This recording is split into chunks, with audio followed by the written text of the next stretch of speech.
Chapter 1. Tansen, the Magical Musician by Ashok Dawar. Almost exactly in the center of India is a town called Gwalior. In this town is the tomb of Tansen, one of the greatest musicians that ever lived. Next to his beautifully carved stone tomb stands a little tamarind tree. It is believed that by eating a leaf of this tree and touching the tomb, a singer can improve his voice. If this sounds like magic, the story of Tansen is equally magical. Even today, many famous musicians follow the style of music created by Tansen, known as the Gwalior Gharana. About 400 years ago, in a village near Gwalior, lived a wealthy poet, Mukund Mishra, and his wife. They longed to have children of their own. On the suggestion of a friend, Mishra went to Gwalior to seek the blessings of the famous saint and musician, Muhammad Ghaus. Almost like magic, soon after receiving the blessings, a child was born. He was named Tansen. As Tansen grew up, his father engaged teachers to teach him to read and write.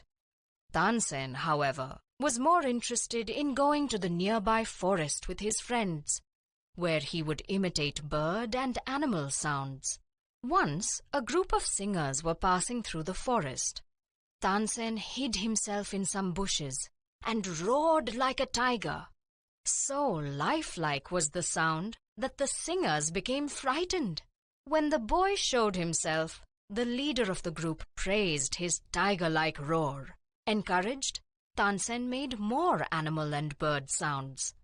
The leader was greatly impressed by Tansen's performance. He was none other than the famous music teacher, Haridas. Haridas offered to take Tansen as his disciple. "He has great musical talent," said Haridas to Tansen's father. Most reluctantly, Tansen's mother agreed to let her only child go away to Vrindavan to study under Haridas. For almost 10 years, Tansen studied music from Haridas, starting with the basic musical notes, sa, re, ga, ma, pa, dha, ni, sa. He learnt the basics of singing and playing tanpura. He learnt about the different rags of Indian music and how each rag creates a different mood. A rag can make you so happy that you might want to dance, or it can make you so sad that it might bring tears to your eyes. Then one day, there was a message from home that his father was very ill. "I am happy that you've become a musician. Go and see Muhammad Ghaus," were his father's last words to him. Though very sad, Tansen decided to keep his promise to his father, to go to Muhammad Ghaus and be trained by him. But, in keeping with Indian tradition, he went to seek permission to learn under a new guru from his first guru, Haridas. "You must obey your father's wishes, but you will always be welcome here. You are like a son to me," said Haridas, blessing his favorite disciple. Tansen studied under Muhammad Ghaus for 3 years, developing his musical talent. During that time, Muhammad Ghaus introduced Tansen to the ruler of Gwalior. They became good friends, and Tansen would often visit the ruler's palace, where he would listen to other musicians. One day, a messenger arrived from the court of Rewa, near Gwalior. The messenger opened the scroll and read, "King Ramchandra of Rewa would like you to be a musician at his court." This was a great honor, and the first step in Tansen's rise to fame. King Ramchandra admired Tansen's singing. The emperor, Akbar, once went on a visit to Rewa. King Ramchandra arranged for Tansen to entertain his royal guest. The emperor was greatly impressed by Tansen's music, and soon after his return, sent a message to Ramchandra, requesting him to send Tansen to his court. King Ramchandra did not want to part with Tansen, but he could not afford to displease the powerful Akbar. After all, Akbar was the Emperor of India, and Ramchandra was only the king of a small state in Akbar's empire.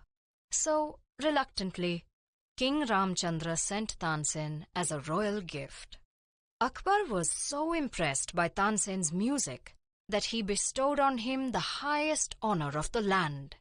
Tansen was included among his Navratna, 9 jewels, the 9 most outstanding talents of the royal court. Besides performing in the court, Tansen would often sing alone for the emperor. At night, he sang rags that would soothe and help Akbar fall asleep. And in the morning, Tansen sang special rags that would gently awaken the emperor. There are many stories told about the power of Tansen's music. It is said that when Tansen sang, birds and animals would gather to hear him. One evening, Emperor Akbar decided to visit Tansen. When the emperor arrived, Tansen was singing and playing the tanpura. The emperor sat quietly in the veranda and listened to him. So pleased was the emperor with Tansen's music that after the performance, he took off his diamond necklace and presented it to Tansen. Some courtiers became very jealous of the emperor's high regard for Tansen. They stole the diamond necklace given by the emperor and told him that Tansen had sold it for a large sum of money. When summoned to the royal court and asked to produce the necklace, Tansen was unable to do so. The emperor flew into a rage. You will be banished from the court till you can present yourself wearing the necklace, Roared the emperor. Tansen was in disgrace. He had no one to turn to. At last, he thought of King Ramchandra and set off for Rewa. Ramchandra welcomed his former court musician. After hearing the whole story, the king said, Don't worry. Just sing for me. Tansen sang 2 beautiful rags for the king, You have brought me great joy. said Ramchandra, and as a token of appreciation, he presented his jeweled sandals to Tansen. Tansen rushed back to Agra and placed the jeweled sandals in front of the emperor. Sire, please take the diamonds from these and forgive me. The jeweled sandals were worth much more than the necklace. The emperor immediately realized that he had misjudged Tansen and said, Your music is much more valuable than diamonds to me. I should never have doubted you. Return to the court as my royal musician. Tansen's fame spread far and wide. Tansen's enemies grew more jealous. They suggested to the emperor that he command Tansen to sing Deepak Rag. Deepak Rag was one of the most difficult rags to sing. Besides, so much heat would be caused by a perfect rendering of this rag that not only would lamps alight, but the singer's body too would burn to ashes. When Akbar asked Tansen to sing Deepak Rag, Tansen pleaded, Sire, Deepak Raga can set the singer himself on fire. But the emperor would not listen. Tansen knew that singing Deepak Rag was dangerous, but he also knew that if Megh Rag, which brings the rain, could be sung at the same time, he would be saved from the fury of fire. But how can I sing both ragas at the same time? Tansen thought worriedly to himself as he roamed in his garden. Suddenly, he remembered Rupa, a devoted disciple of Haridas. With the permission of Haridas, Rupa agreed to sing. Rupa was already a very good musician. Tansen used the 15-day preparation time granted by Akbar to train her.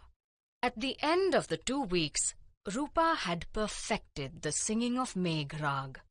On the day of the performance, The court was packed. Unlit lamps were placed on the walls. As soon as the emperor entered and sat on the throne, Tansen began the alap. As Tansen sang on, the surrounding air got warmer. The audience started perspiring. Leaves and flowers in the garden dried and fell to the ground.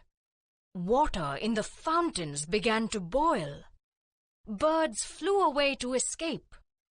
The lamps lit up and flames appeared in the air. People fled from the court in terror.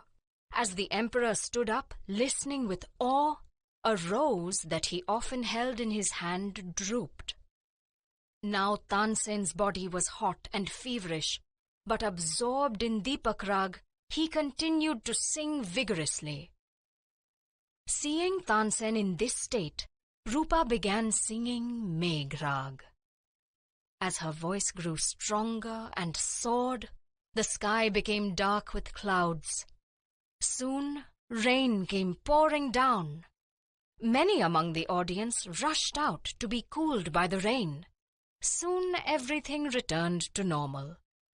People showered praises on Tansen's genius. Though the emperor was very pleased, he was shocked that he had almost lost his greatest musician to the fire of the singer's own music. Tansen's fame now spread like the flames of Deepak Rag. Centuries later, Tansen's music has lived on. It has been passed on from guru to disciple. And every year in Gwalior, near Tansen's tomb, a music festival is held. Musicians come here from all over India to perform and pay homage to Tansen.